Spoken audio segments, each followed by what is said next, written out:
Okay, so hello. Today is the 19th of January 2022, and it is the birthday of Thom Mayne.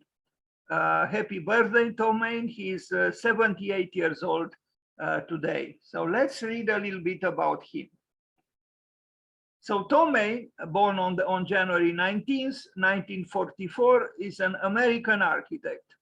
He is based in Los Angeles. In 1972, Mayne helped found the Southern California Institute of Architecture, SCI-Arc, where he is a trustee and the coordinator of the Design of Cities postgraduate program.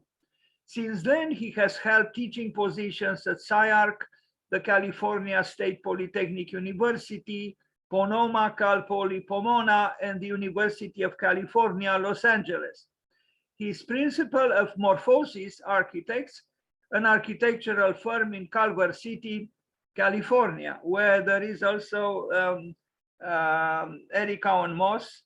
These people are transforming not just Culver City, but the western coast of of the United States. Some parts, at least, and they are very innovative and creative, and I'm very happy that they do the work they do. He was described, or he was asked, he was described as some kind of an architect of confrontation. It happens that I like confrontations too, so I will talk with pleasure about Thom Mayne. So a controversy. Early in his career, Mayne became notorious for having an abusive temper, screaming at clients. None of my clients would recommend me, he later admitted. Can you imagine screaming at clients? That showed courage. Most architects are quite mellow in front of clients. So good for him. Good for him that he had the verticality, the nerve to stand up to the arrogant clients. In late summer 2002, Mayne was asked by New York Magazine to contribute a proposal for the World Trade Center site where recovery and cleanup had just ended. In discussing his plan, Mayne told an interviewer his thoughts about the September 11th attacks. I have no empathy. It doesn't make me weep. I could make a better case for justifying the terror than the other way around. Can you believe it? A North American architect saying something like this. Again, this shows a lot of courage, and we can talk a whole evening just about this. Okay, so this is the man. He's actually a kind man, a nice man. I saw him in a lecture at Columbia University many years ago. He's a kind man. He's certainly not a monster, but yes, I guess he's sincere. And if sincerity is considered monstrosity, that's too bad. But he's very successful. He even received the Pritzker Prize in architecture. Well, not too many architects received this, but he did. Here he is with his wife in front of his their home. You know, it is said that a shoemaker cannot make shoes for himself. Well, it seems Thom Mayne was and is quite capable to building for himself. And an interesting house. We are going to see it in detail. Here he is again. I watched today a YouTube interview with him about architecture and education. He's very interested in education and very interested in the relationship between architecture and education. You know, if you are interested in this in this subject, please check on him on the web. So the Pritzker Prize winner, Thom Mayne. He works, of course, doesn't work alone. He works with his office, Morphosis, you know, architecture is a collective work, but it is important, of course, to have a catalyst, to have the steady presence. And as a founder, he is, of course, very important within the body of Morphosis. Here he is with a musician, Anderson, Laurie Anderson, an important avant-garde musician. And I love this. I don't know how I could convey this. I think it's extremely important for architects to be connected with other fields of art, of culture. And yes, best if this happens at an avant-garde level, to push the frontiers, to provoke the bourgeois, to get out of paralysis and so on. This picture to me is inspiring. A great musician and a great architect together. Some drawings. I love his drawings. I think Wolf Prix was right. He said about Eric Cowan Moss of being brilliant in writing and Thom Mayne being brilliant in drawing. I actually think Thom Mayne also writes well, because if you check his website or their website, the Morphosis website, you will see very sensitive and accurate, clear, well-articulated descriptions of their projects. But his drawings are very lyrical. And, this man who has apparently the reputation of being, confrontational, I think his drawings are not confrontational, are some of the most lyrical drawings I know in the present, in contemporary architectural culture. And it's not a little thing. This is a study for Cooper Union in New York, which he built. He also did and does, I think it still does, very interesting artworks, drawings, graphic works, sculptural works. So he expresses himself in various ways. Again, I think he is and could be an inspiration to architects all over the world, because he's able to negotiate between, social, involvements, artistic involvements, educational involvements, and so on. I think we need such people in the world who push the frontier of creativity and do not give in to, prosaic concerns. And it's very, very important. And he's experimenting a lot, is restless, if you want to say so. In this presentation, which is quite long in terms of the number of images, I have more than 500 images. I still didn't include his very late or latest works. I don't have them here. Maybe next year, if I do this again, I will update the presentation. But I show work quite recent. But in 1 year, I'm sure he produced other projects that are worthy of attention. Anyway, his graphic works are also good. And if you are interested, you can find on the blog of Lebia-Suds an interesting article, essay that Lebia-Suds wrote about the graphic works, the artistic works of Thom Mayne. Now, this man is running an important architecture office. He builds, and yet he finds time, so to speak, he makes time for art. His art is connected with architecture in explicit or implicit ways. I love his sketches. In fact, I even thought of maybe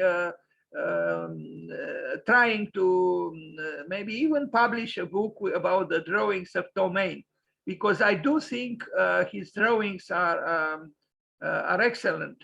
And these are not arrogant or, the typical architectural drawings, no, they are inquisitive, they are lyrical, they show even hesitations.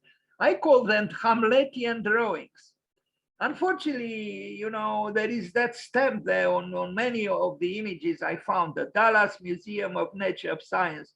I only hope they didn't do it within the office of Morphosis, because, well, it's at the edge, but somehow I feel that the drawing is not very happy with that stamp there. Here is another one. Unless it's considered a confrontation for the drawing, it's possible. Thom, sculptural drawings. Even the title here is interesting, you know, sculptural drawings. Almost oxymoronic.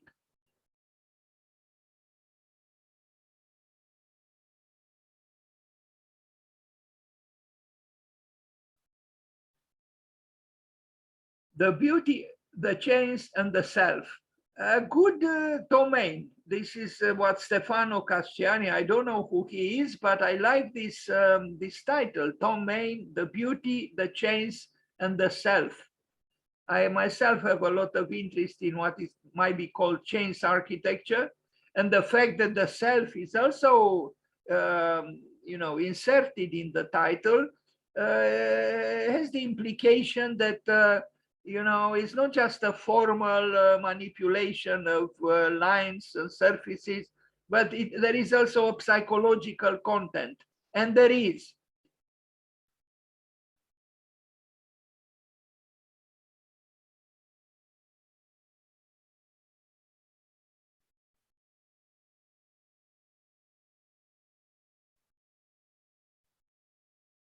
Yes, there is complexity here. Yes, there is, you know, yes, dynamic confrontation here between various parts. But I think they express these artworks, the dynamics of today's life. He also published, or they published, very nice books. I have two of them. You can find the books published by Morphosis with the works of Morphosis. You can find them on the web, and they are very well done, aesthetically, technically, and so on. Now, this is, I begin chronologically with some buildings. This is a building, I don't know what Kate Mantelini stands for, maybe some kind of a company in Beverly Hills, 1986. This early work is rather, you know, looks a little bit timid compared to the later works.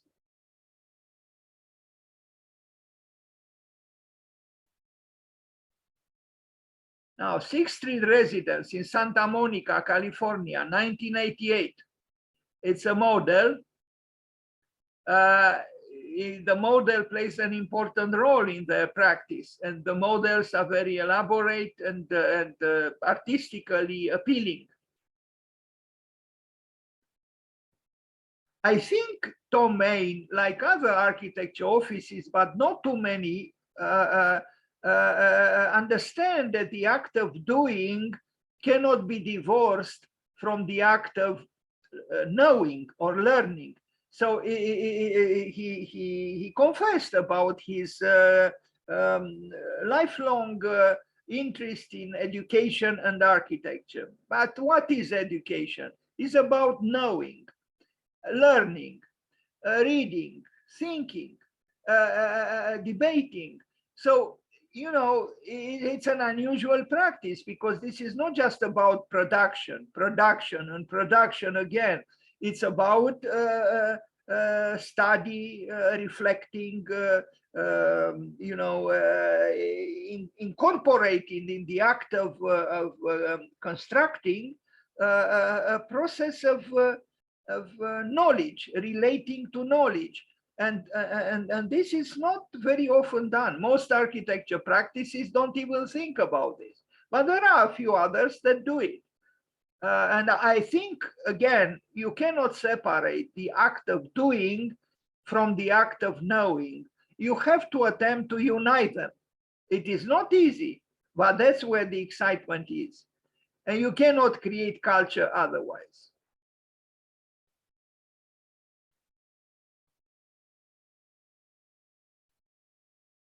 I think this is in his own house. Anyway, we'll arrive at his house. An interesting house he built for himself and his wife. I don't know if they have children, but you know, maybe we can call the house itself, you know, their child, so to speak. Yeah, it is their own house. And it is almost surreal. It's a surrealistic house. I mean, look at this, you know, it's, you don't quite even know what it is.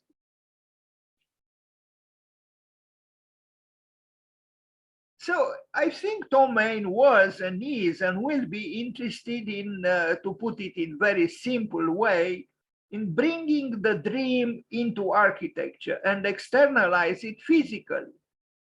You know, this is the bedroom, but look at the yellow cell, you know, which is part of the bedroom. Look at the walls, look at the ceiling. You know, it is a little bit surreal. Now, of course, the picture is, you know, is taken, you know, to be published, and the reality of a room is a little bit different when you don't take pictures of it.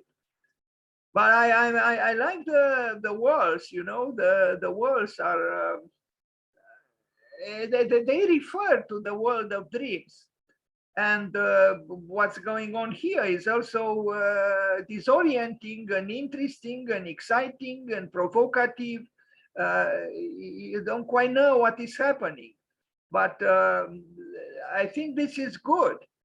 You know, that's what I invoked Hamlet, because there is something of the hesitations of Hamlet in his work, and this is not very typical of architecture in general. And North American architecture, perhaps, although I'm not talking about the avant-garde, but the commercial general architecture, to express doubts. So this is the house of Thom Mayne and his wife, and you are going to see a very interesting picture. I'm not anticipating, but when we arrive, I'll make the necessary comment about it. But even the front elevation, the street elevation, is interesting. You know, I talked about Hamlet and his hesitations, and look, there are here insinuations of ambiguity. You know, you say they are of a decorative nature. Yes, they are, but ornamentation is part of architecture, and we cannot totally, you know, remove it from architecture, and we shouldn't. Um, it's a house that could have been, if it was not problematized by such so-called ornaments, could have been, you know, just a typical, almost typical modernistic house with a cantilever part, and that's it. But is more, there is more to it. Look at this fence here. You know, it's very ornamental, and I'm glad it is. It's so there is a level of complexity which should be acknowledged. I like this fence. You know, it's artistic, it's sensitive, it's embroidered. It brings something to the building. Now look what the disorder here. This is towards the street, but what are these boxes? So this is a house where someone lives, and here he is. Someone lives together with his wife. It's a house which is not afraid to show even some of its, you know, inevitable disorder. How many, you know, pictures of mainstream architecture show something like this? You know, not too many. You know, but I like this fact. You know, it's a building which is alive, like its creator. It is a building which is not afraid to show its, you know, if we are to call them, its weaknesses. By the way, to the people who are here, tomorrow will be the day of Saint Sebastian, the wounded saint. Of course, there were many saints who were wounded, but tomorrow I will talk about wounded architecture by the way of Saint Sebastian. I have a feeling also that Thom Mayne himself knows something about the wound, about wounds. I don't know the specifics of his biography, but I have the feeling that he is not a stranger to, you know, the inevitable pain of human life. So let's look at this. The comprehensive, I'm talking about pain. They built in 1988 this cancer center in Los Angeles, which, you know, how many, you know, cancer centers in the world look like this, or hospitals? It's essentially a hospital. Sorry about, you know, the resolution of the pictures, but what we look at here, it's almost difficult to, you know, imagine or comprehend, or maybe even accept within the context of a health center, a small or not so small hospital. I really regret. I should have. When I will remake the presentation, I hope I can find. But I know I searched. I couldn't find larger pictures. But even small as they are, I think you can see things there that are, you know, almost very surprising for you know, a cancer center. But when we reflect on what the cancer is, you know, you know, the tumor, the deadly strangeness of this illness, how could we just build a building which doesn't have any kind of, you know, even painful strangeness in it? No, we can't.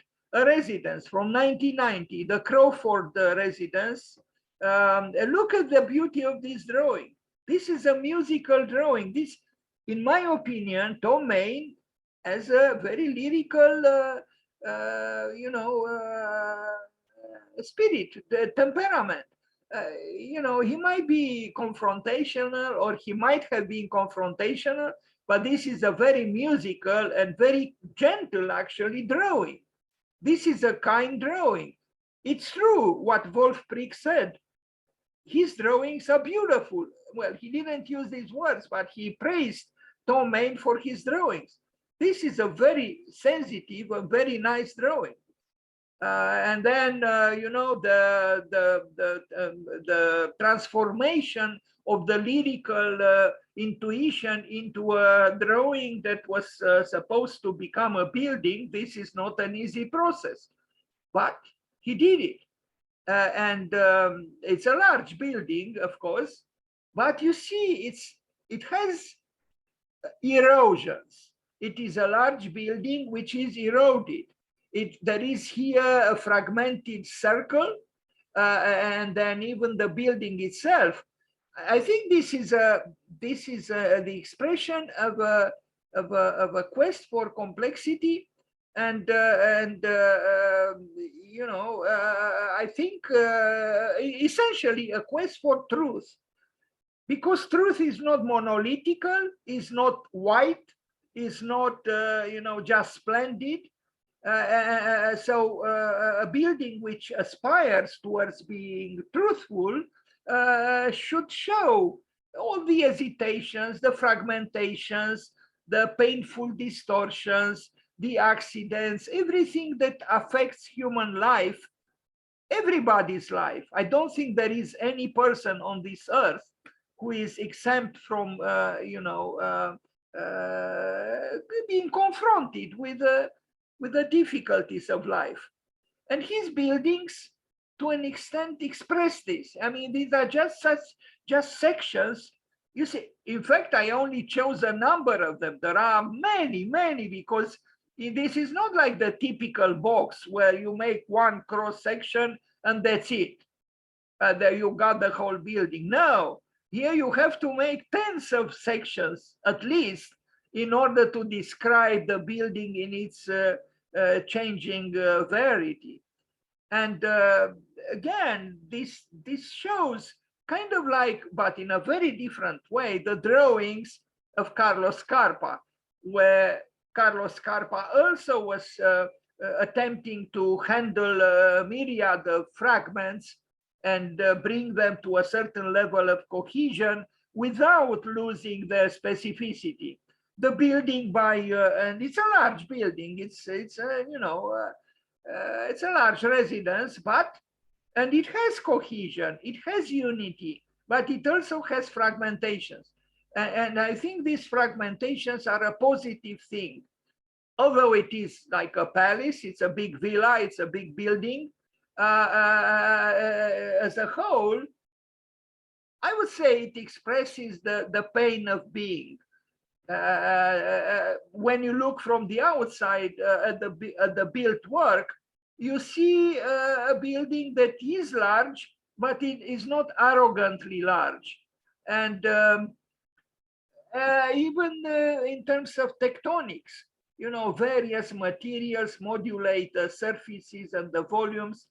There is a patina here, there is wood here. I think just like his initial sketch, the completed work shows an appreciable level, or yeah, an abundance of feeling. Yes, it's a modern architecture, it's true. And yes, it's a big house, but it's a big house, in my opinion, built or conceived or both by a sensitive man, together with his office, because he didn't build this building just by himself. He didn't make the project just by himself, but with his office morphosis. Also, I think in his work, there is a high level of craft.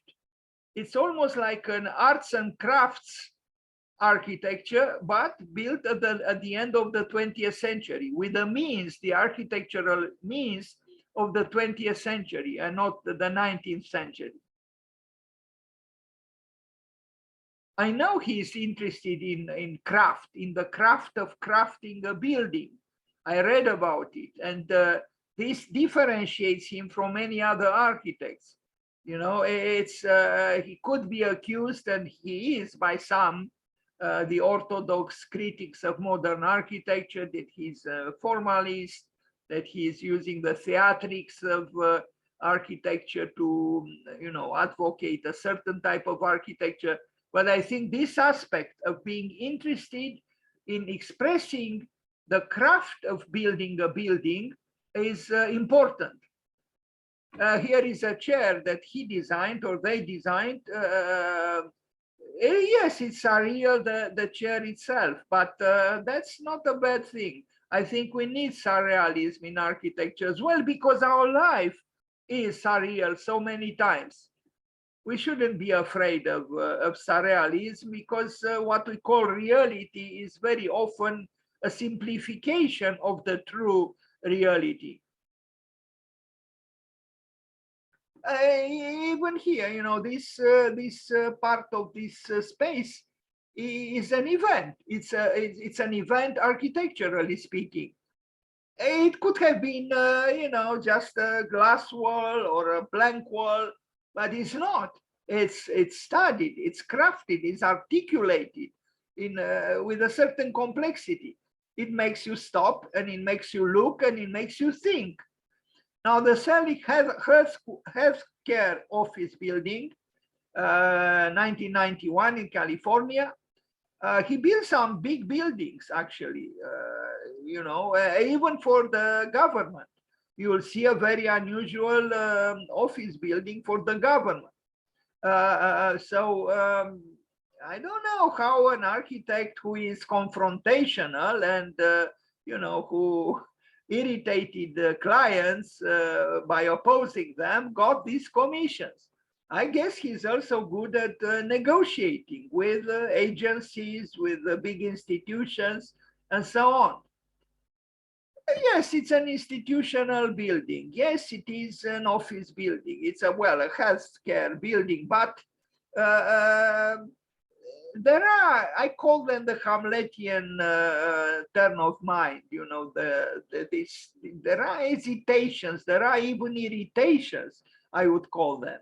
Now, the Blades residence in Santa Barbara from 1995.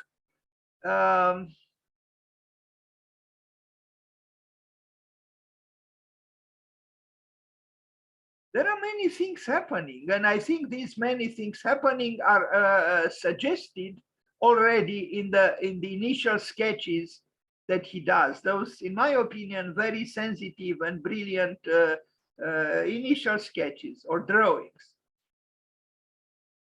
it's not easy to bring the spirit of those sketches or of those drawings into a final built work. It's not.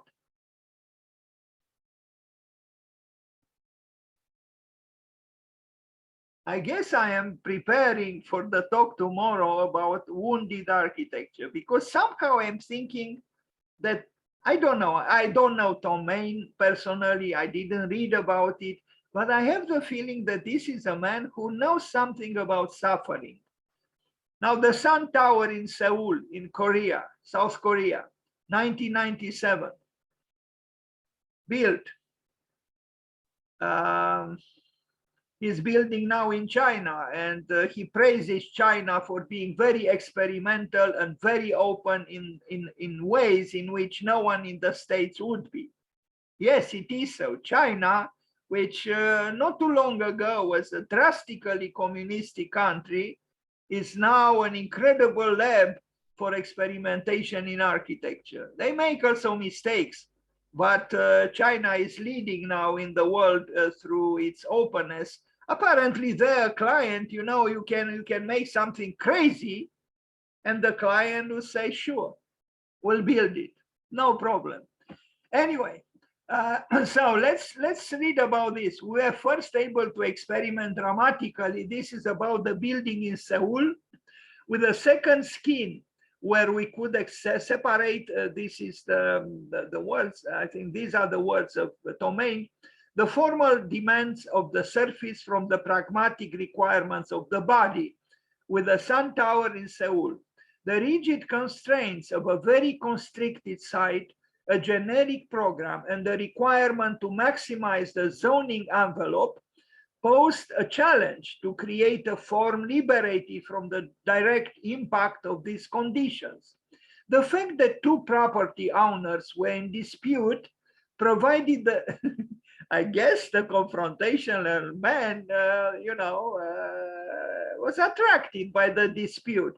So when dispute provided the departure point, a duality expressed by severing the building vertically.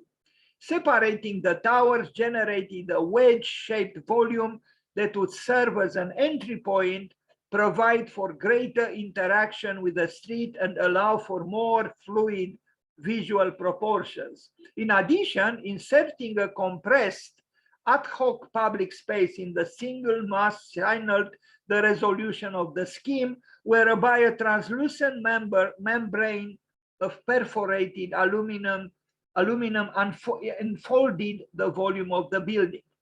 Let's see. I hope I don't have too much writing, although from what I remember I do, but again, inspired by the forms of materials distinct to Korean origami and by the garment design of our clients. So, he is also a contextualist. This exterior so-called fabric produces optical effects that constantly shift with the play of sun across it. At the peak of the day, it is a reflective place. At night, illuminated from the interior, it acts as an oversized urban billboard and shadow play. At once brise-soleil, enclosure, and lyrical abstraction, the surface perpetually transforms, oscillating between translucency and opacity, until the building itself appears dematerialized. Additionally, this exterior membrane reinterprets city setback constraints, wrapping and folding its way up the height of the tower and ultimately enclosing a penthouse with a set of 3-story trusses that contains mechanical space and alludes to the top articulation of the traditional tower typology. And this is the building. I think the text revealed, the many elements that he considered in the process of conceiving the tower. Most people don't care about too many, constraints or elements. Just erect a building with almost the same floor, maybe with some small formal deviations. But here we see a certain complexity that generated the building. And we saw his drawings. His drawings are not simplistic drawings, are some of the most lyrical drawings that I know of in contemporary architecture. That lyricism is able to animate the building to the very end. These are, again, diagrammatic drawings of the project that you see. There are mysterious things here. You don't quite know what it is, but what they are. But, you know, they are composite images, and composite they are. So again, this is an architecture of complexity, of conflict. Conflict exists in life. We shouldn't stay away from conflict. We should assume it. It's a reality of life. It doesn't mean that we have to remain trapped in the conflict, but the conflict should not disappear, should be acknowledged. And in this case, there was another reason for assuming the conflict because of the two clients, the two partners who split. So there was the rift.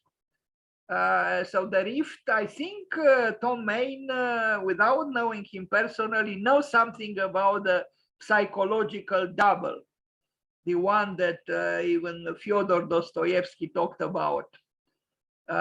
Anyway, he, in an interview that I read today, he observed and said that the architect is more and more irrelevant, and the position of the architect in society is, you know, of dissension, of descending. But he was also optimistic that somehow the architects could strike back, could fight back. And I think, yes, it's possible. But I think it's possible only to the extent that the architect regains the cultural position in opposition to the commercialism of high capitalism. High school in Pomona, California, 1999. So engages architecture in the act of education. Again, he's very interested in education. This high school engages architecture in the act of education. It speaks to students experientially through a physically kinetic architectural language that makes no references to traditional typology, but rather looks elsewhere to encourage student inquiry and provoke curiosity. I think he loves the rebel, because himself is a rebel, you know, the rebel student. The opportunity existed by virtue of the steeply sloped site to explore the hybrid territory of an augmented landscape wherein building and site would be perceptually interchangeable. Hybridity is another aspect of their architecture which should be acknowledged. The jagged and inherently unstable forms of the Los Angeles foothills inform the language of the buildings as the skin takes its organizational cues from the natural topography. Too much text. Forgive me. I have to trim a little bit this presentation. I will move forward, and then we'll comment on the images. Again, lyrical or mysteriously, you know, I mean, cryptical drawing. But that's how he starts his inquiry into what a building should become or would become. He built it. This is the school. Indeed, not too many schools look like this. This axis, this you know, zigzagging exterior space is the space of encounter, is the space of dialogue, is the space even of debate or confrontation, is the space of life. In a way, the center of the school is this exterior space. And this exterior space is the locus of social life. And it's important. It's very, very important. You know, the buildings are as they are, you know, but you can tell that this is an attempt to make a different kind of high school, a high school which is, you know, advocating something else, not submission to dogma, or authority or regulations. It's about something else. Lovely old school buses in the United States. It's amazing, how old they are in the aesthetic. Look at the building and look at the bus. This is this kind of bus, school bus, is used today in the United States all over the country.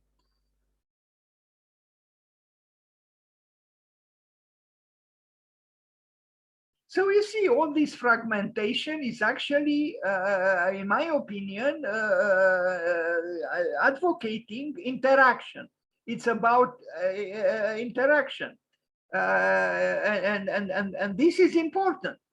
It creates future citizens who are willing to interact with life, with society, with politics, with all kinds of issues, against indifference. It is about a high school which I think promotes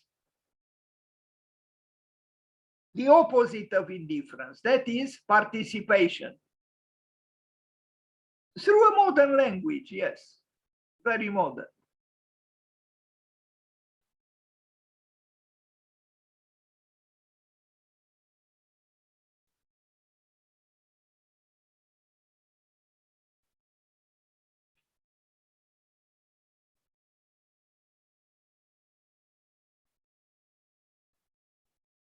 Now, the University of Toronto Graduate House from 2000s is this building here. And look, it's written, sometimes he incorporates, or they incorporate words or letters into the, the facade of the building. And this is a good thing, I think. This is also an interesting building. It's modern, it's large, but it's not arrogant. I don't think it's an arrogant architecture. Look at this oak here. And, Toronto, the last letter, you would say, okay, it's capriciously, underlined the last letter of the word Toronto. So what's wrong with that? Capriciousness is also part of creativity and should be part of architecture as well. Sorry about this picture, it's not very good, but so this is in Toronto. Again, I think it's important to underline the craft, the making of the building with layers of complexity, which are for all to see if there is a desire to notice them. The whimsicality of this letter here is something that I think we should appreciate. Why should plus it's an attempt to narrative architecture. Is bringing back the letter, the word, to the wall. In this, yes, whimsical way, but it is attempting to suggest, if not create, a narrative architecture.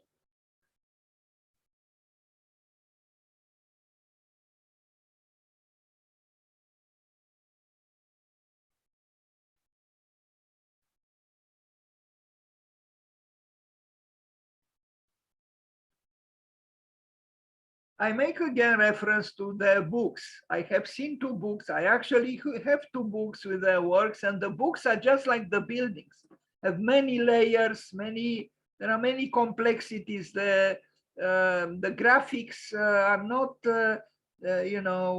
making life easy for you, so to speak, but there is a unity, and there is also a luminous clarity beyond the, the zigzagging implicit in the making of the book, just like in the building.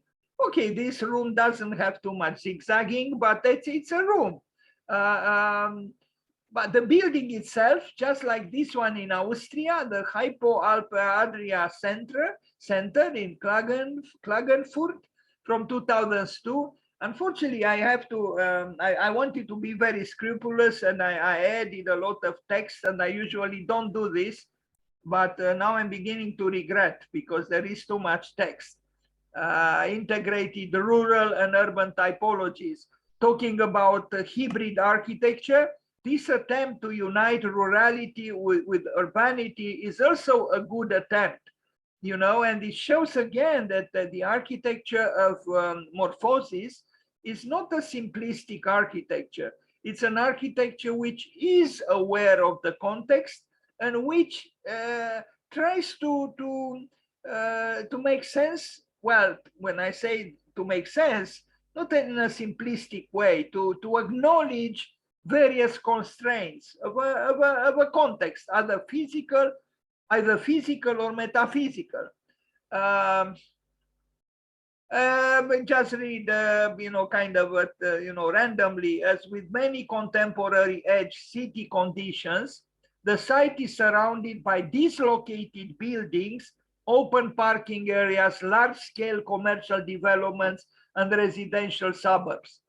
The sloping, sharply folded roof creates a conceptual landscape. I just mentioned the metaphysical context because we only talk, well, generally we only talk about the physical context, but there is also a metaphysical context in architecture. So while the low-rise building component emerges from the ground as a reconfigured earth, like the seismic shifting of tectonic plates, the 5-story bank headquarters juts out of the earthbound lower form. Let's see.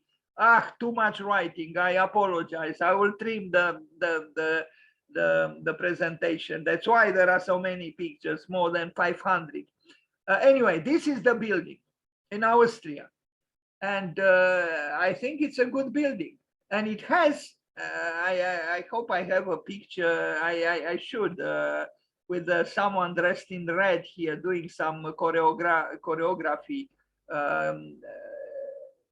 It's a building which is distinctly, you know, morphosis or Thom Mayne, but you know, it's different from the high school we just saw, and from the building we will see very soon, the one for a federal building in San Francisco. It's again, I think this idea to present the carcass, the architectural carcass, and also it's the visceralization of architecture. So the building in its fragmentations and distortions and conflicts attempts to break the box, to put it simplistically. So this building was built in Austria. For us Europeans, this would be easier to see than to go all the way to San Francisco or Los Angeles or whatever.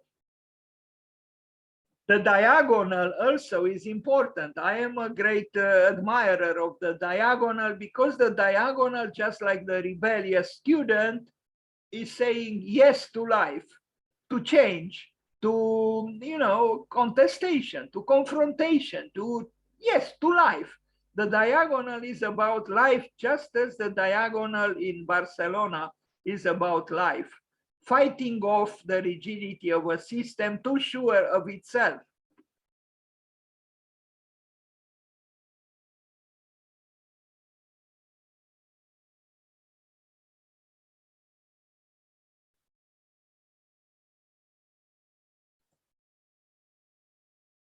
Here it is, you know, red artistic presence on the facade of the building. You know, I guess the building invites such artistic gestures because it is open. It is through its dislocations, it is advocating, you know, and inviting art. Here it is again, you know, the acrobat that you know, Le Corbusier wrote about, you know, the one who takes risks. It's important to have moments of taking risks in any building and in any life. Unfortunately, most of the time we don't do it, mostly because of fear.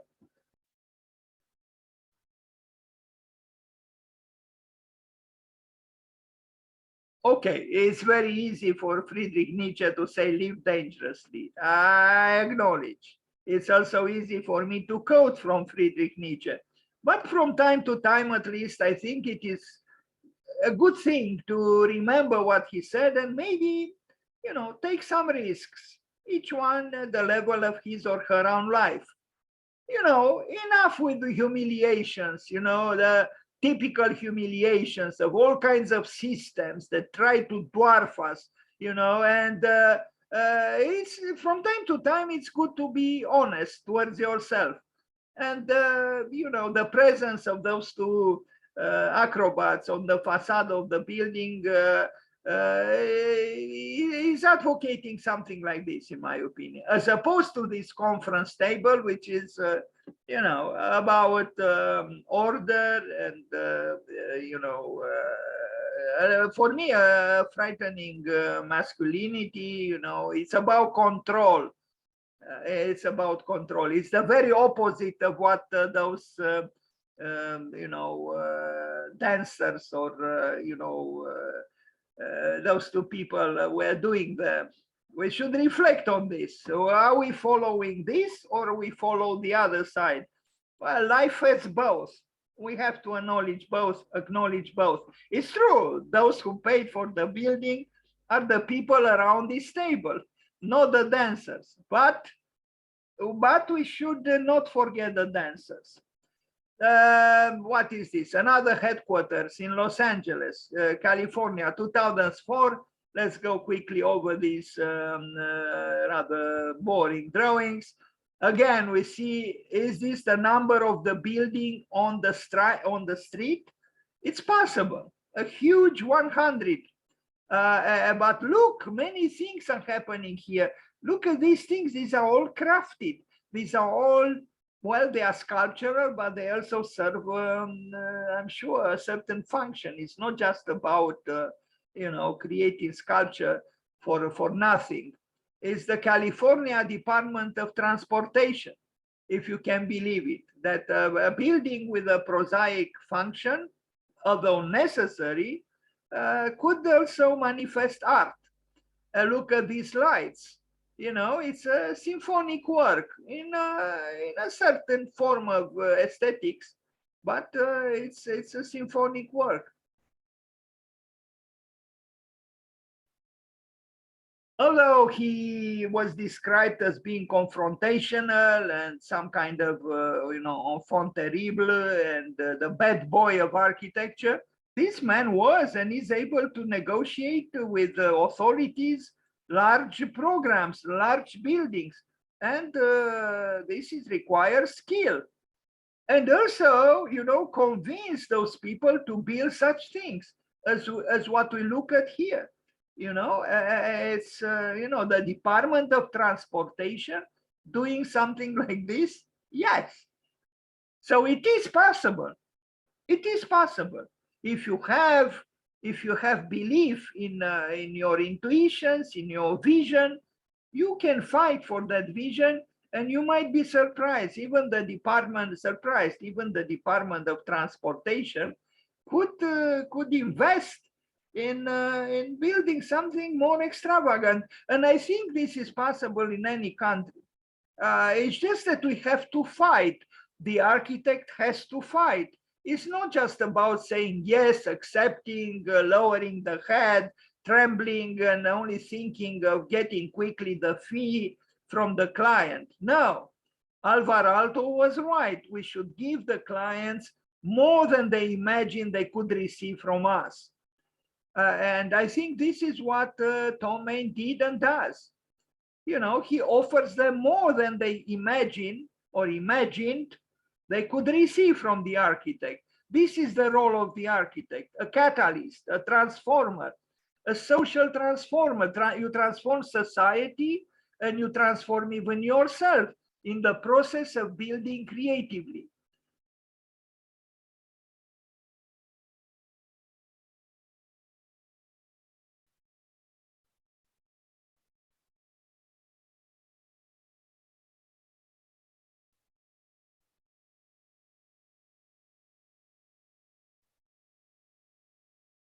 And this is a contemporary architectural language. It's not, you know, an exotism that has nothing to do with our time.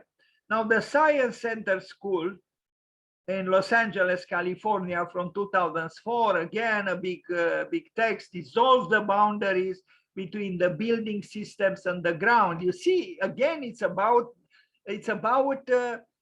problematizing, you know, established, you know, distinctions and limits.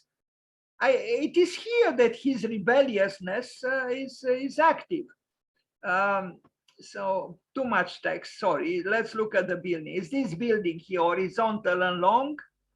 And let's read again. It is a science center school from 2004. It's an interesting building also, you know. It's because it's not about just some rooms on a corridor. It's about processuality, it's about process, it's dynamic, even though it's almost rectangular, you know, with a few exceptions. But you can tell it's about also some kind of a longing. It's an open-ended street. It's not a, you know, it's not a street that ends. It's discontinuous. It's about continuing. And you know, okay, some parts of the building, like here, it's, you know, we have seen such spaces. It's true. It's not, the architecture is not, but it's well crafted. Even this steel structure is well built, is functioning properly. Maybe it's a little bit predictable for my taste, but then we have other parts which are a little bit less predictable. You could say, wait a minute, this is you know, what is the function of this? Maybe this is the function of the spirit, is expressing the spirit of science, you know, investigative. It's about aspiring towards what is not yet discovered. And this is what science is supposed to do. The symbolic function of the building is important. You know, it's a building that communicates a desire to move on. So if the functionalist protests against this, you could say, wait a minute, a scientist just climbs on this you know, stair and goes here and looks at the horizon and is inspired by the sunrise or the sunset, and maybe smokes a cigarette nervously or not nervously, and then returns to his lab and feels inspired to, you know, discover new things. It's really about creation. And the children, you know, who study there also, they are, I think, invited to become dynamic future citizens.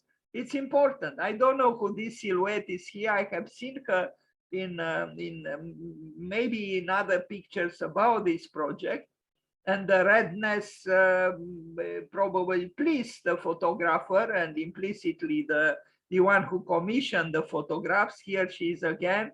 Is the redness of life, is the redness of passion, and is the redness which opposes the green of nature. It's true, but then the green of nature is probably even more beautifully green in contrast with the beautiful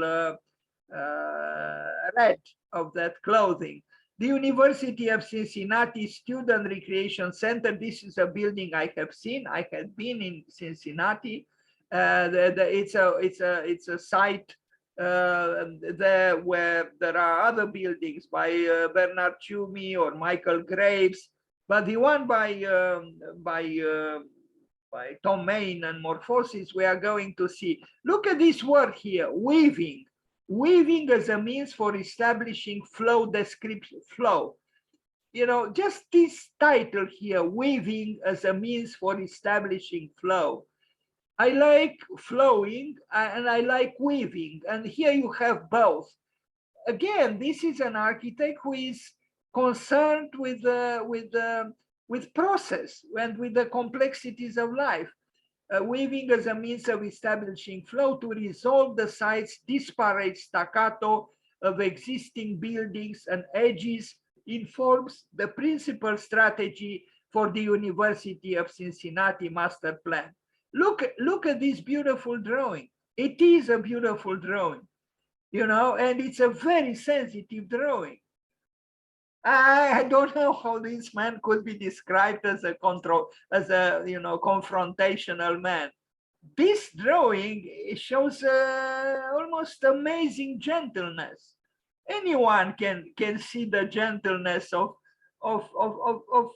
the man who drew this. You know, it's abstract, but it's sensitive. This is a sensitive drawing. This one as well. This one as well, in a different way. I love his drawings. Wolf Prix was totally right.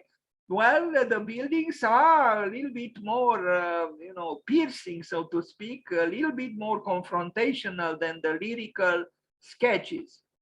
Yeah, this building is by Chumi here with the stadium. This is by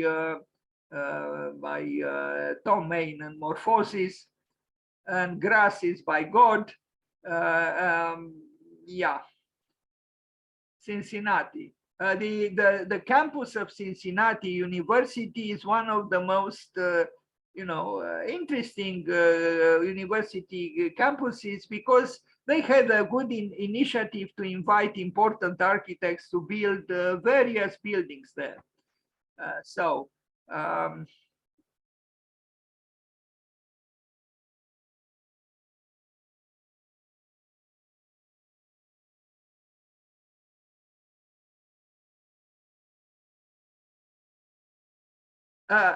His buildings, the buildings of Morphosis are in general large buildings, institutional buildings.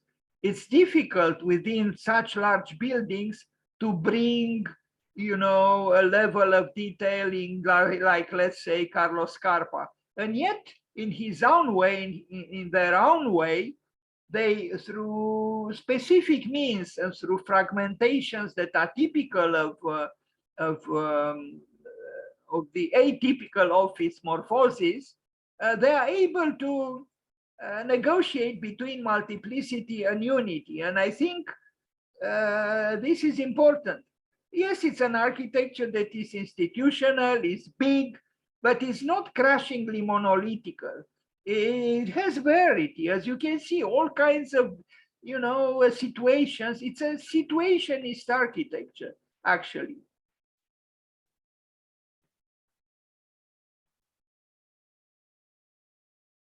You see here, there are people eating at the tables, but also through the glass wall, you can see in the sports arena, and watch a basketball game or whatever. So there is communication, there is dialogue between various activities. So yes, it is about dissolving barriers.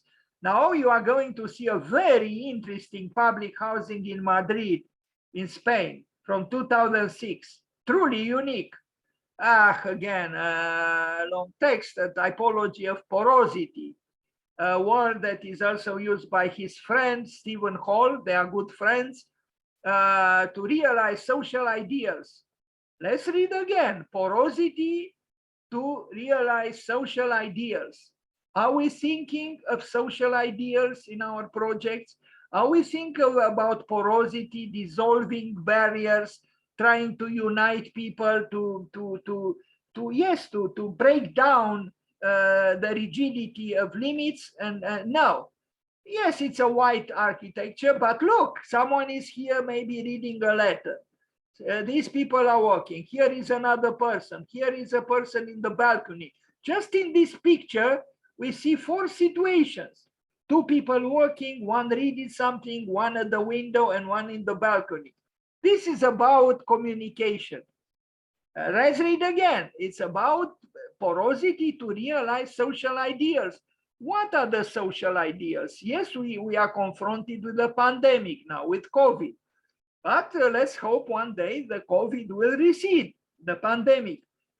It's in the nature of human life and human beings to, to connect. It's about connecting. As Froster said, only connect. And I use these two words from an essay published by Vincent Scully about Louis Kahn. I think any art, any good building should be and is about connecting.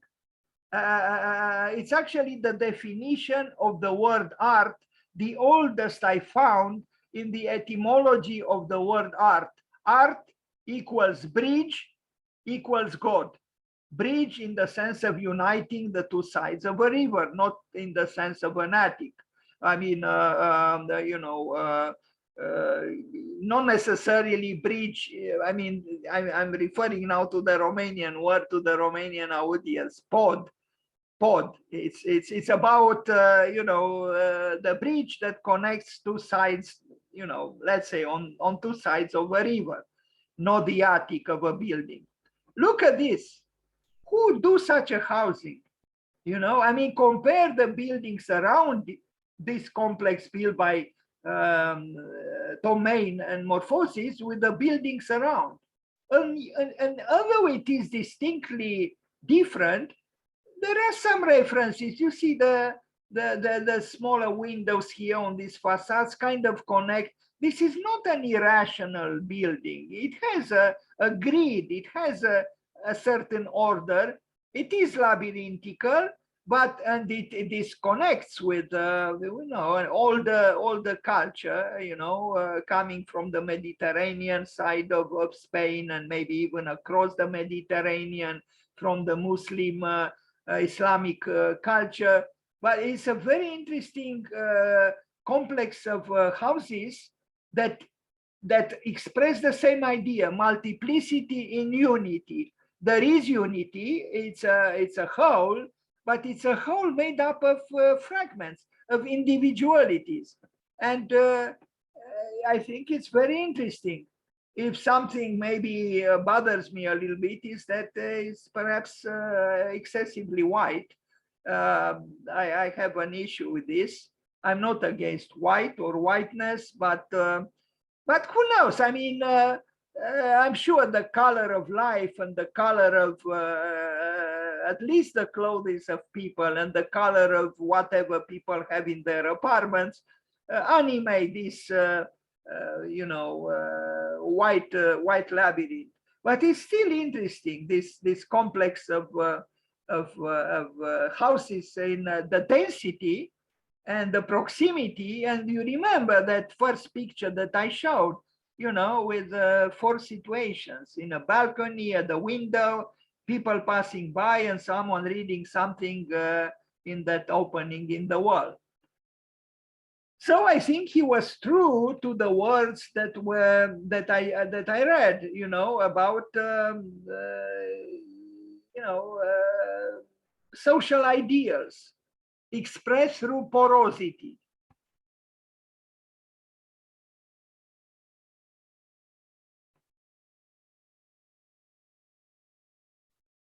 So there is, yes, something utopian that animates some of the works, at least, of Morphosis.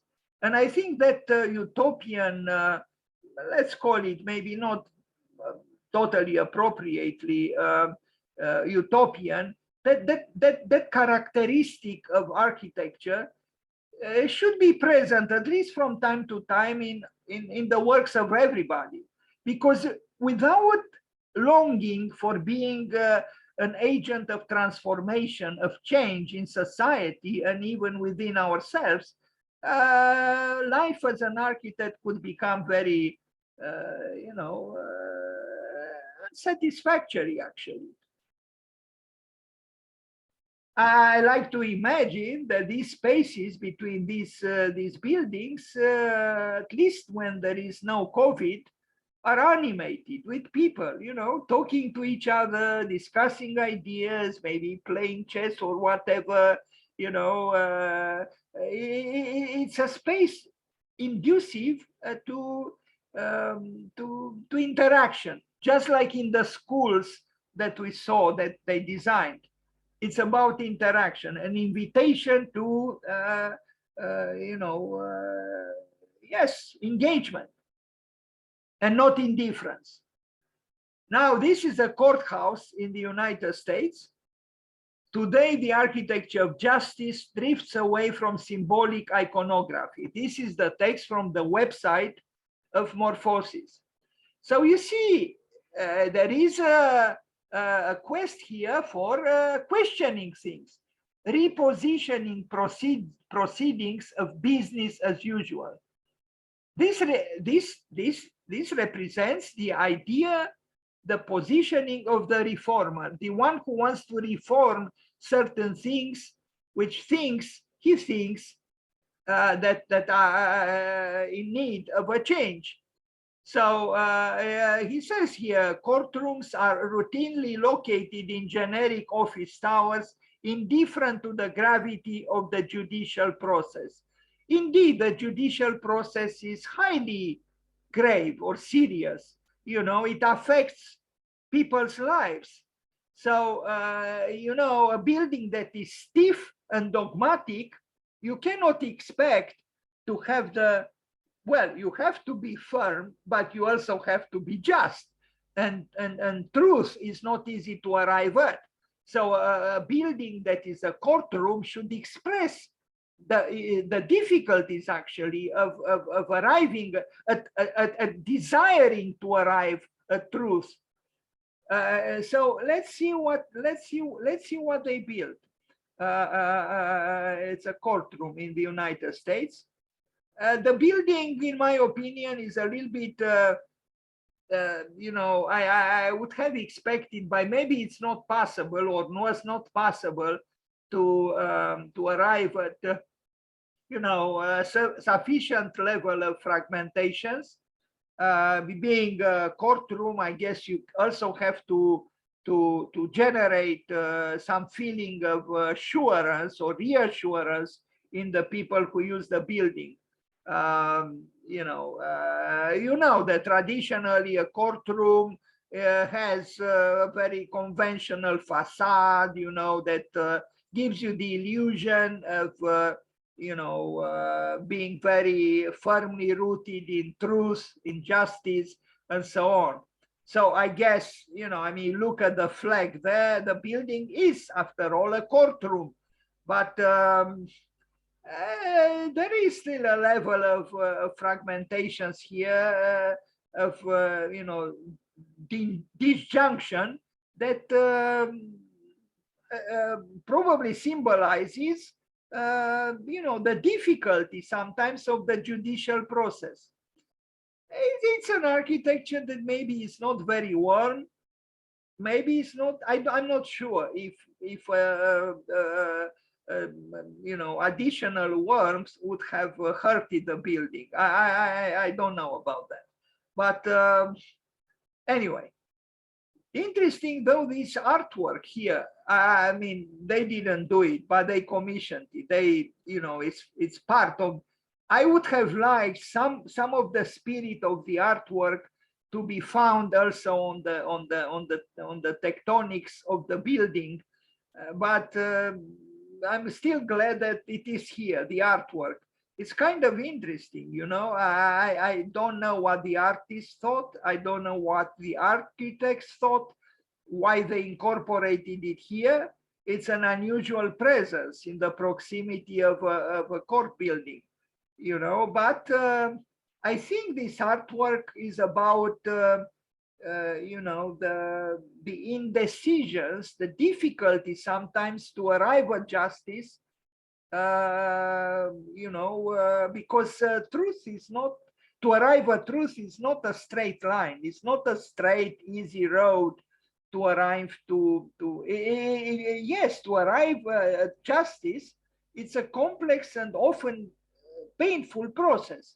So I guess that art suggests in its own way, maybe more than the building. Anyway, it's not one of my preferred buildings by Morphosis, but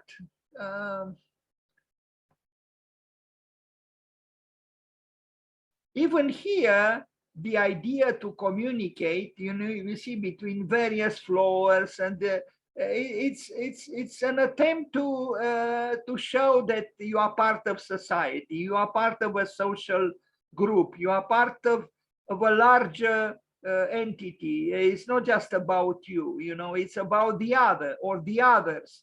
So this communication between various floors, I think is the same attempt to create connections, to create porosity in a way. Communication, yes, dialogue. And look at this small opening into the wall, you know, with a glance, you see other cases, other people, other problems. So again, this is important to know that you are not alone, that your problems are not just, you know, the beginning and the end of the world, and they are not. Now we arrive at an interesting building that built for the San Francisco. It's a federal building from 2006, and it is very unusual because this building has the elevator stop at certain floors, but not at all floors. So you have to both use the elevator and also walk up the stairs. The elevator is not going to every floor. This is the building. And again, to me, it's almost amazing that Morphosis and Thom Mayne are able to negotiate sometimes extravagances to a governmental institution. You know, this is a federal building. But it shows again something I keep saying. Many things can be achieved through dialogue, through being perseverance, through insisting. You can. It's your role actually as an architect, as Alvar Aalto said, to give the client more than he or she thinks is possible to receive. Yes, it's not an easy process, but it's possible. If Thom Mayne and Morphosis were able to build such a building for a federal institution in the United States, I think, you know, a lot can be done in any country and with any clients, really. Look at this building here, which was not built by them, and look at the building they built, you know, and this is, you know, it's not for, you know, a federal institution. This one is, but this is much more creative and open and adventurous. Look at an interesting section, and you can analyze more in detail the building if you want on the website of Thom Mayne and Morphosis. A Cahill Center for Astronomy and Astrophysics in California, in Pasadena, 2009. Again, the power and the provocation of the diagonal. The diagonal, the rebellious diagonal, the black sheep of forms is important. It's important because it talks about the otherness of events, people, aspirations, and so on. The plan itself also has, you know, problematic configurations. You know, the rationalist and would protest, would say, why does this have to be this way? What is going on here? As if, you know, everything is straight. No, not everything is straight. Sorry, life is complex, has accidents, has sometimes painful, you know, situations. And the buildings should express this. And as I said, tomorrow I will attempt to talk about wounded architecture. I don't know if I will succeed, but I will try. Look at, in a way, this is a wounded architecture. And you would say, what does the wound have to do with science? Well, I'm sure the process of discovery has sometimes, at least, you know, painful moments. You know, not everything is linear. You know, not everything is straight and easy. No, it's not. Even for a scientist. I like this elevation, you know, which is, yeah, in a way, it is wounded. You know, it's a wrinkled facade. Now, more than the interior. The interior, I think, is a little bit too whitish, but for my taste. But in terms of space and articulation of surfaces, is not.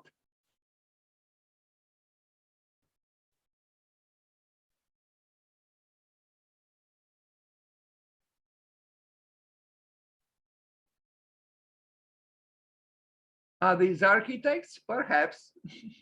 Or anyway, I don't know. But you see, an interesting building invites investigation, stirs up, and provokes. And yeah, perhaps we should all, not perhaps, we should all attempt to build in such a way that people, passers-by, or cultural tourists, or whatever, would feel incited, enticed to enter the building and explore it. It's literally about, you know, exploration.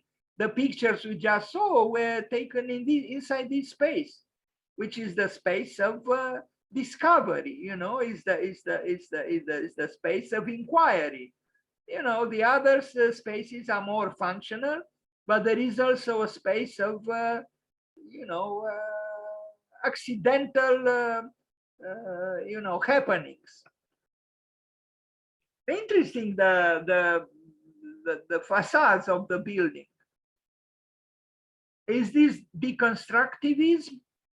Thom, Mayne and Morphosis were not part of the deconstructivist movement per se. You know, the 7 deconstructivists that show their work at the Museum of Modern Art in New York at the beginning of the 90s didn't include Thom Mayne.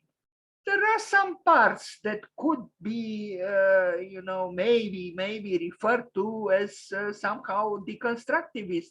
But you saw his drawings, and you also his buildings. I think he's not just you know, saying no. He's not just saying yes. There is a mixture between yes and no.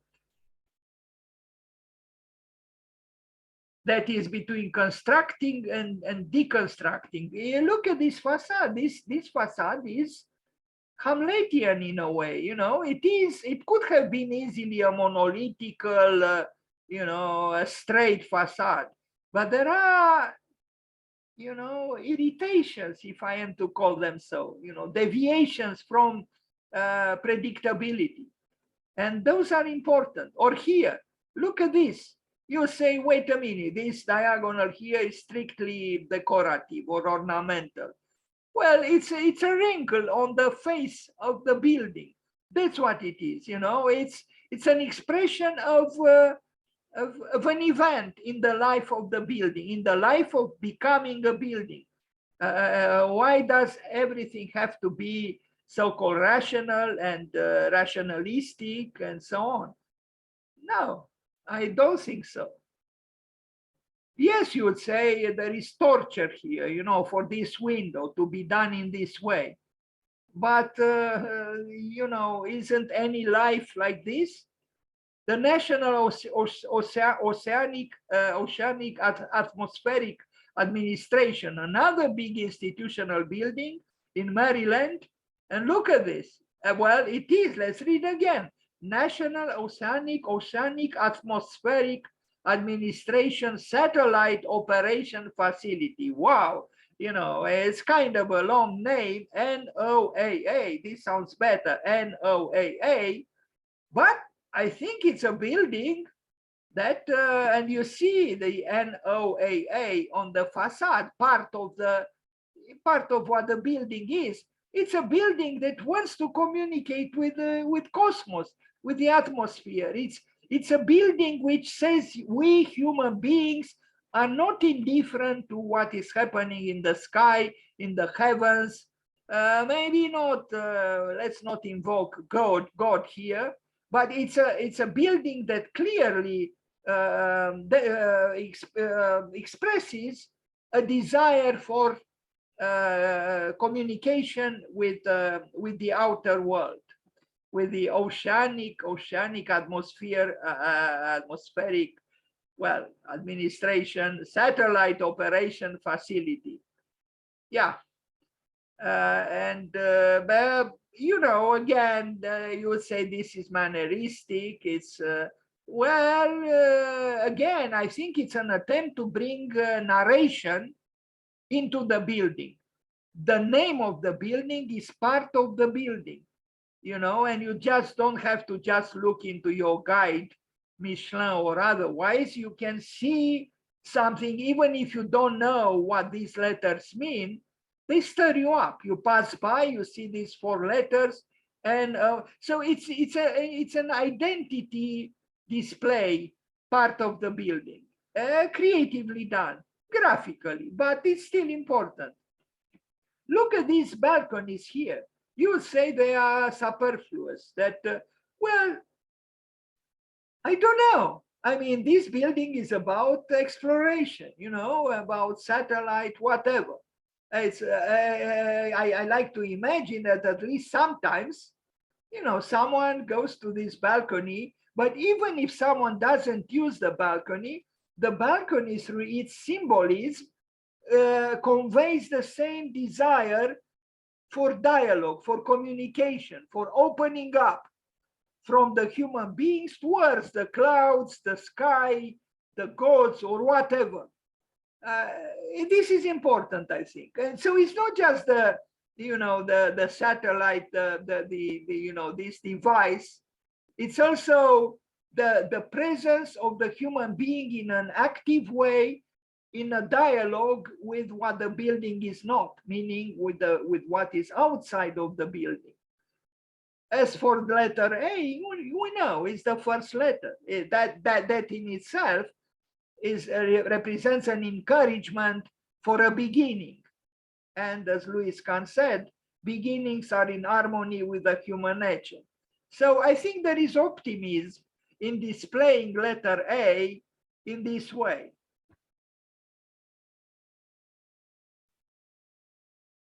It's an invitation to be a pioneer, to begin with letter A. Yes, that's how I read it. Maybe these other people would interpret it in different way. It also happens that it refers to word atmosphere, which is in the name, in the title of the building, NOAA. I like the building. And look at this image. If this image is not optimistic and uplifting, I don't know what it is. It's really about longing for that horizon, that the infinity that Antoine de Saint-Exupéry talked about in a quotation dear to Wolf-Prix and printed on the cover page of the big book with the works of his students at the Institute of Architecture. Because in that small quotation from Antoine de Saint-Exupéry, something essential is being said.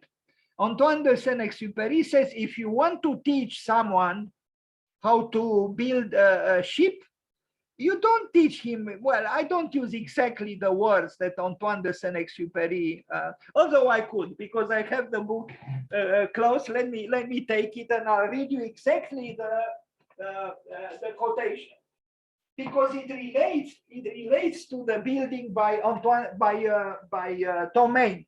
So this is what Antoine de Saint-Exupéry said.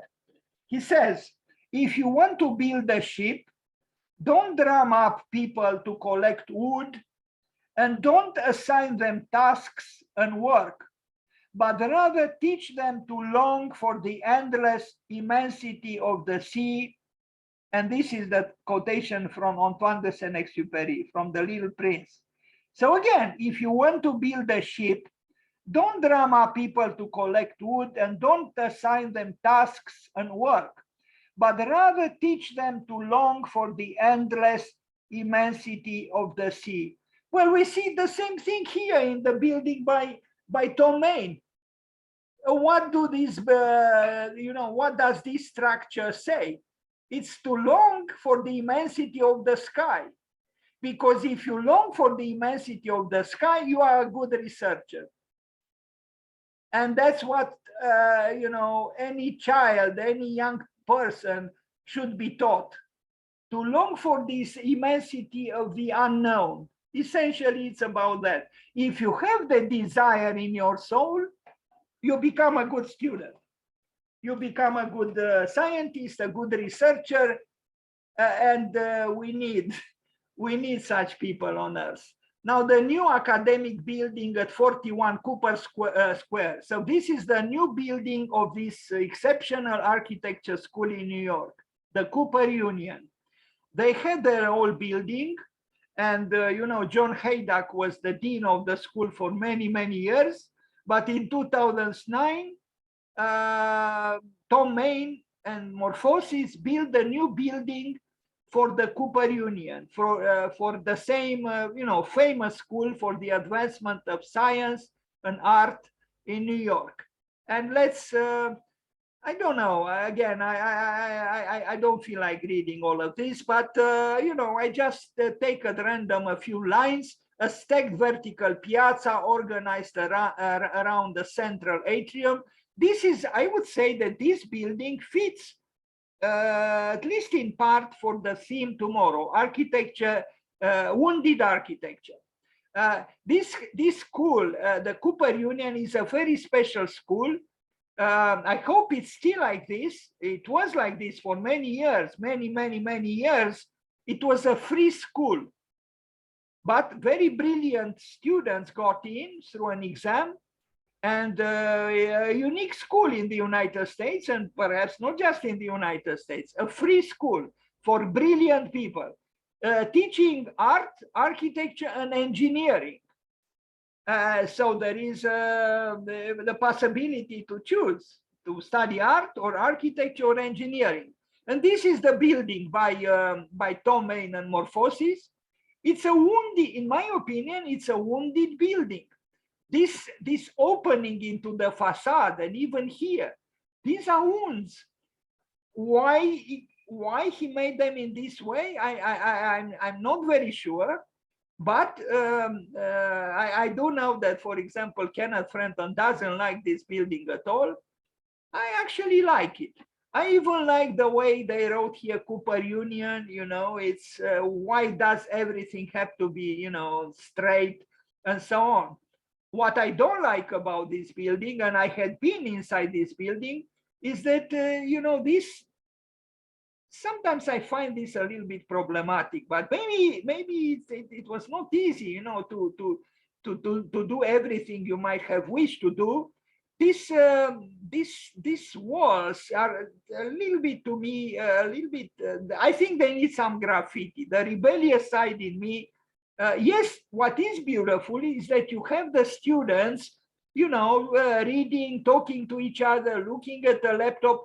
Again, we see in the architecture of Morphosis this continuous attempt for dialogue, for, you know, opening up, for interaction. And this is a good thing. You see here clearly, again, you know, it's people who communicate. And I think it's in the power of architecture to open up people. It depends, you know, you can make them totally unwilling to dialogue through a restrictive architecture, or if you open up your building, this could be inducive, encouraging people to open up themselves. But personally, if I am allowed to emit personal preferences here, I wish some students would come with some canned spray and you know, just bring in some color, you know, rebelliously. That's what I would have liked. But, you know, this is my personal opinion, which, you know, is personal. Anyway, Cooper Union, a truly famous school. When John Haydock was dean, he even, you know, considered, and maybe many other people considered, was the best architecture school in the world that offered a bachelor degree. There were famous professors there, you know, Peter Eisenman taught there.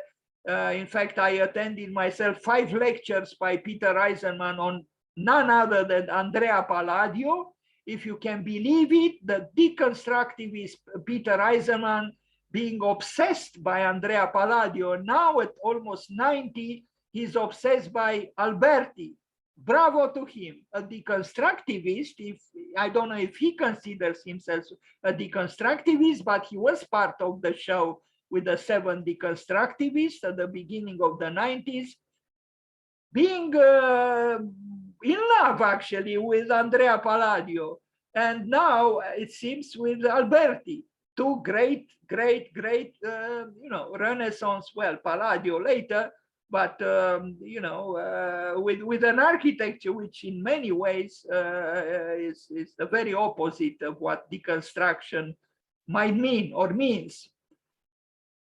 I like this, the avant-garde is not indifferent about the history of architecture, even a history of architecture which is in opposition with what they do, with what they represent through their work. So here we see the old buildings of New York City. This is actually the old building of Cooper Union, and this is the new building by Thom. So, there are people, there is someone here with a cane, with her own suffering, with a little bag coming from a store. It's life. This is how life is. It's not diagrammatic, it's not rational, it's not linear, it's complex. And this is what the buildings of Morphosis attempt to display. Personally, I like even more the building in the process of becoming, like here, during construction. But probably would have been very difficult to leave it like this, at this level. Personally, I would have liked it to remain at this level in the process of becoming. Some kind of a balance between becoming and being is necessary. But we should never forget that, shore, the endless infinity of the sea, to use the words of Antoine de Saint-Exupéry. Yeah, these are pictures from the making of the building, which I like very much because they are visceral, they are complex, but a certain level of complexity is still transparent in the final image of the building. And look again at the fine lyrical drawing of the first intuitions. I really like very much the line drawings of Thom, and let's wish him happy birthday again. These are computerized drawings of the building at 41 Cooper Square. So there is reason. It's not just unreason and capriciousness and lyricism. There is also reason. There are functions. There are, many things involved, as you imagine, into making a, complex building, feasible and, usable. Now we arrive at Perron Museum of Nature and Science, again, science, nature and science in Dallas from 2012, a didactic tool for demonstrating scientific principles at work. Science literacy has become an essential criterion for participating in public dialogue. Again, this is an architect and this is an architecture cultivating participation and dialogue and interaction. So let's see. This is the building. Yes, it's cubical at the first sight, but there is more to it. And it's actually very interesting, the landscaping around the building, around the so-called cube, the diagonal. Here they were used stones from the proximity of the building, like local materials. Look at this rebellious diagonal here. The building is I wish some of the materiality of the exterior would have been more present at the inside as well. But you know, I guess not everything is as we wish. Sometimes we have to accommodate even certain compromises. I don't know. I wish the interior was a little bit warmer, but since it is about science, maybe it should not have been too warm. I don't know.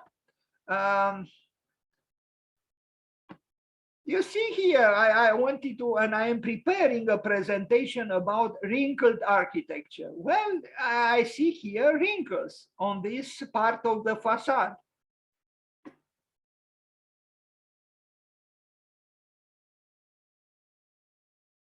Color, I think, should be welcomed more. In fact, I think if there was more color, it would have been better. But again, this is my opinion. Again, the drawing, too bad it is wounded by that stamp, Dallas Museum of Nature and Science. You know, we look at the drawing and we look at the stamp, and I think it's the conflict between two realities. You know, the reality of emotion, of the soul, of the artist, of the architect who draws, and then, you know, is the archival necessities, the brutality of bureaucracy, which intimidates me and saddens me. But I guess we need. I still would have placed it somewhere else, or in the back, or not at all. I would not have put it on the drawing. Now, global systems organization. I think we use the word systems too much, or system. I'm an adversary of this word. Now we arrive at the Bill and Melinda Gates Hall at Cornell University, Ithaca, New York, 2013. I think by this year he already received the Pritzker Prize. You see, these are large commissions from, you know, affluent people and foundations. Let's see what he built or they built for Bill and Melinda Gates. Well, this might have been, you know, an occasion which is now history, because they are not together any longer, as you know. Even very happy and accomplished people and immensely rich get into trouble talking about the complexities of life. As you probably know, they got divorced, or they are in the process of divorcing each other after many years of being together. So, again, text, activating educational spaces with movement, light, and transparency. Again, the same attempt towards participatory architecture, dialogue, porosity, transparency, interaction, in essence. So let's look at some images of this big building built for the Gates Foundation. A little bit metallic, a little bit cold, in my opinion. But the building towards the outside has some interesting things, including these, you know, big supports here. A little bit. I mean, they do represent dramatic, you know, support for this large roofing. Not here, of course, but you wonder what this is. You know, I don't know. Maybe it has a function, maybe not. But these are supporting this thing here. And even here, we see the same fragmentation that I mentioned in the, you know, in relation with the other projects, and not only here or here, but also on the facade.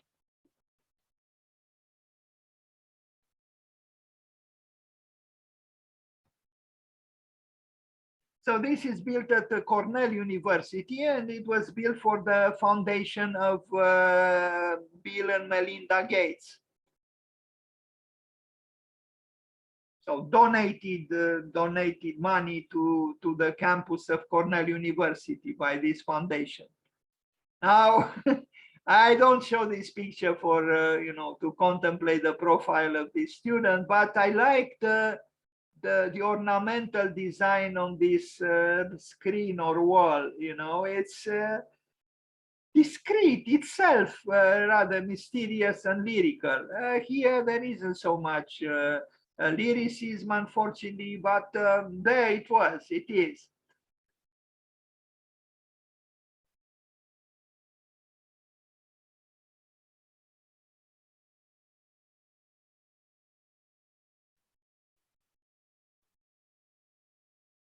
So again, this is the Gates Hall, and now we arrive at a college in Los Angeles, the Emerson College in Los Angeles from 2014, a college campus condensed into an urban site.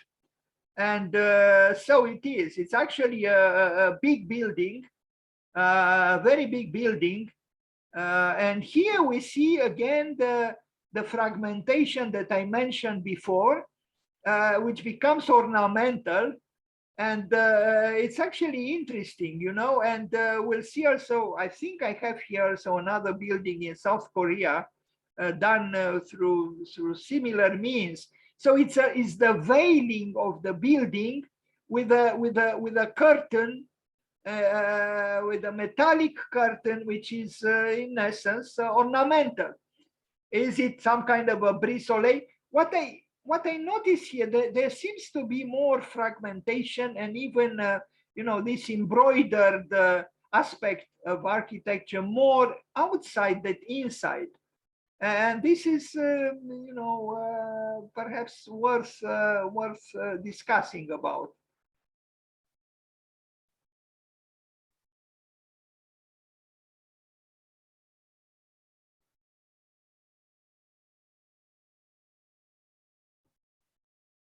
It's a big building, and if you look at it from, let's say, perpendicular on this facade, you almost see the La Grande Arche in Paris.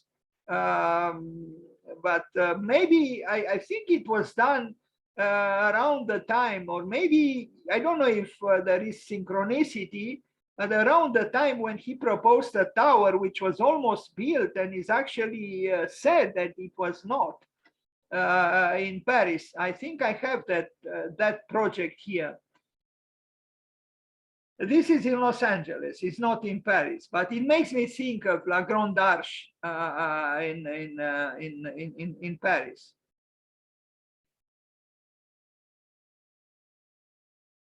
It's a college building. This one, Morphosis, Thom Mayne.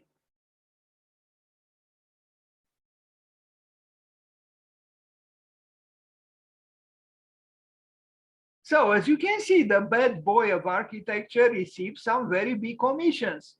And I guess this is a possible encouragement to other people to be so-called, you know, black sheep or bad boys or bad girls of architecture. And of course, not just architecture. We need the rebellious ones, because without the rebellious ones, life could be quite a bore. And actually, the history of architecture is written exactly by the rebellious ones, and not by the, you know, by the listening ones, not by the quiet ones, not by those who only lower their heads and submit. No, the history is written by the black sheep, by the rebellious ones. Sometimes maybe what we read in the history is not always to be admired, like for example the big conquerors, you know, which provoked a lot of suffering and death in the world. Well, architects maybe, I mean, they do less such a thing, but it depends, you know. Through architecture you affect life, you affect people's lives.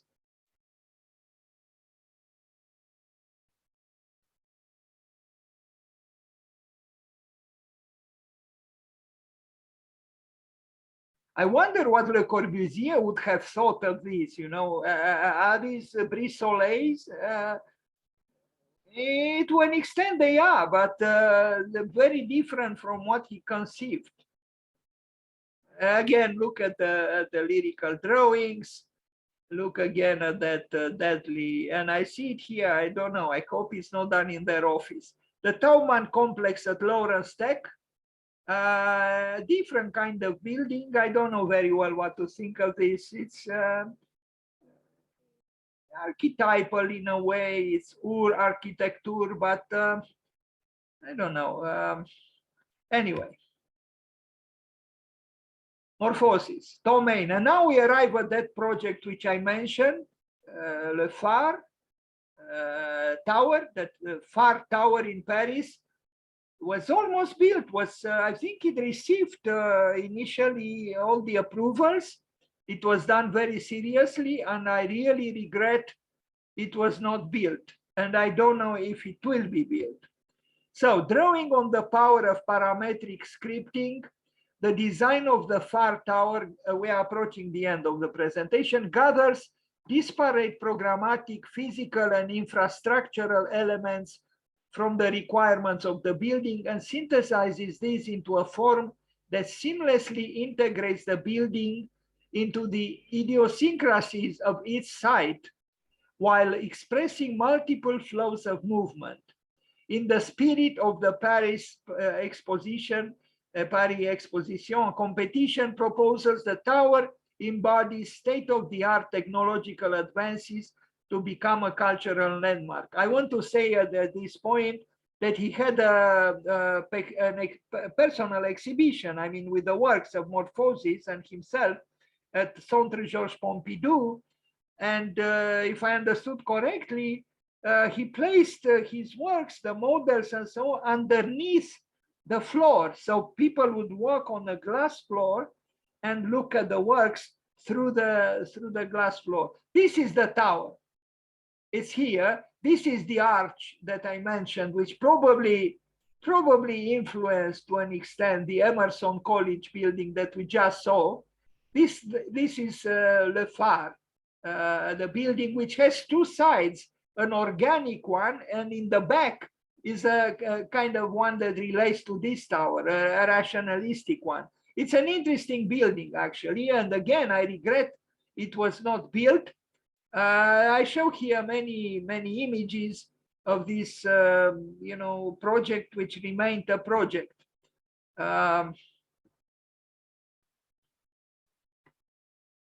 Yeah, it happens, you receive all the approvals, you are ready to build it, you do detailed drawings. You see, he didn't want to build it higher than Tour Eiffel, and this shows again a respectful man. Whatever other people might have said that he was or he is confrontational, you can see clearly this gentleman, and I think Thom Mayne is a gentleman, didn't want to build higher than Tour Eiffel. And this says something about him, he had respect for the building by engineer Gustave Eiffel. Now, Morphosis unveils a wild new design for a hotel to be built on the famous Viper Room site on Sunset Strip in California. And let's look at this. Yes, it is a wild building. Viper, we know what a viper is in Romanian, viper. Yes, it's an interesting duality here, because this is a proposal that has both this building and this one. And just like there is duality in the Phare Tower for Paris, there is duality here too. It was not built. I don't know if it will be built. I made this presentation for last year. I don't know if the project went further, but it's still an interesting and provocative proposal. Because you would wonder, how come the same architect proposed this part of the building and this one? But it's really about acknowledging at least the fundamental two opposite sides of life and of temperament, of psychology, of science and art, reason and feeling, and whatever, if you want to consider many dichotomies. Yes, there is conflict here. Yes, there is confrontation. But if you compare this building to this one, the one that provokes your curiosity is this one, not this one. Why? exactly because it is, provocative. Now, I mentioned that I would show another building from South Korea. Is this Cologne one and only tower in South Korea? Marked the recent opening of this new large building, research and development, the leading textile manufacturing company in South Korea. So let's see the building.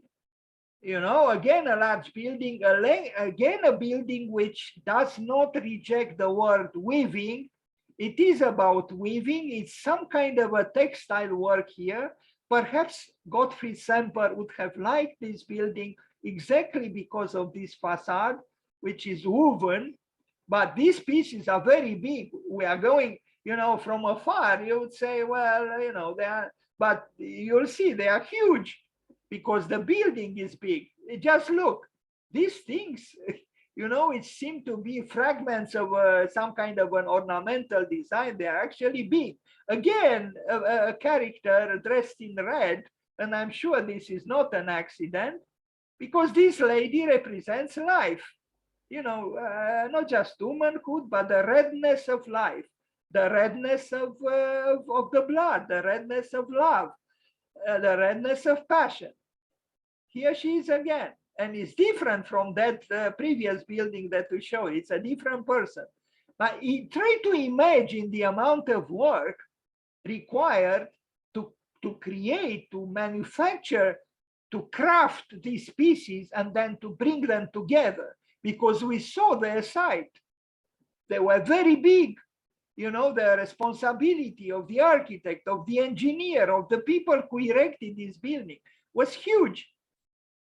As a whole, I think the building is communicating the idea that ornament is part of the art of building, of architecture, and that you have structure, but you also have ornament.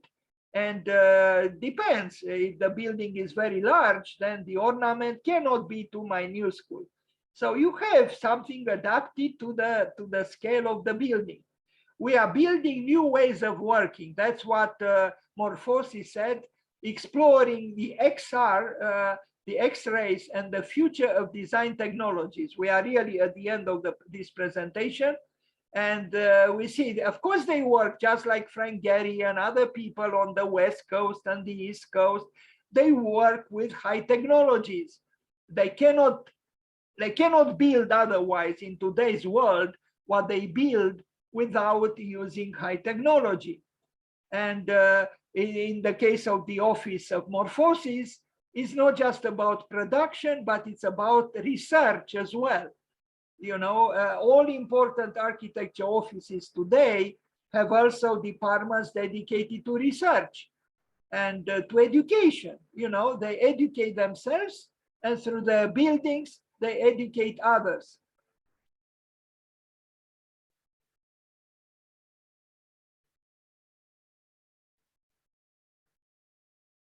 We are still with that building in South Korea.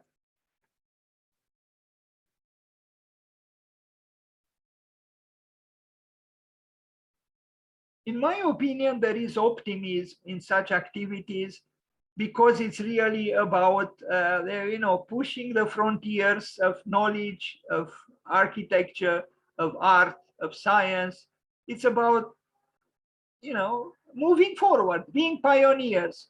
And this is very, very important. We cannot remain stuck into some kind of even idealized or bucolically a very pleasant past. We can't. We have to move forward.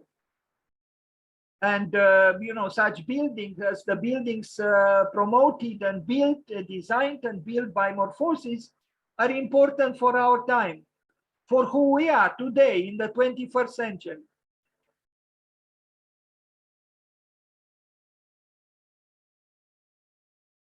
Without being a pioneer, how could you honor the life you have? I don't think you can. I think any human being has some kind of a duty towards exploring, towards exploration, because life is continues to be an unknown. And how do we honor this unknown? That's why I think it's very, very important to be adventurous, to be pioneers, to open new horizons of hope. And Morphosis and Thom Mayne do it. An attempt to do it, not with arrogance, but with audacity and modesty at the same time.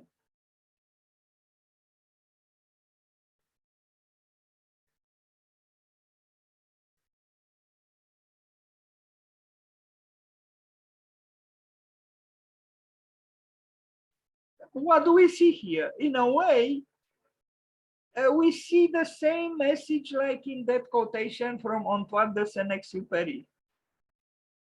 I wouldn't venture to see something beyond the. Maybe I should just shut up. I felt tempted almost to see some kind of a, longing for, for the above, for the unknown. But there is an imploring implied in the gesture of these two hands, I think. And this imploring has to do, I think, with being childlike in front of the mystery of life. And I think without that,